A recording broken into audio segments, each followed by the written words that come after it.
ये है कि उद्देश्य ये है कि लोगों में अपने देवी देवताओं के प्रति चेतना जागे, पता चले उनके बारे में, उनमें श्रद्धा जागे। और साथ में ये हमारा एक इस डुग्गर प्रदेश की और सनातन की प्रथा है कि जब भी कोई हम शुभ कार्य करते हैं, कोई अनुष्ठान करते हैं, तो सबसे पहले देवी देवता के स्थानीय देवी देवता होते हैं, उनकी हम पूजा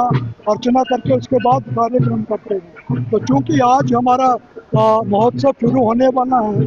आज से ही, तो इसलिए हम पहले देवी देवताओं को उनकी आराधना कर रहे हैं, पूजा कर रहे हैं, तो उसके बाद जो है अपना महोत्सव शुरू होगा।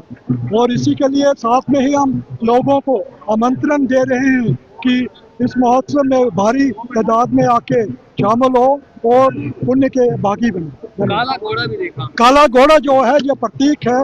काली बीज जो हमारे स्थानीय मुख्य देवता हैं, उसके साथ आप जोतें भी देख रहे हैं, ये काली बीज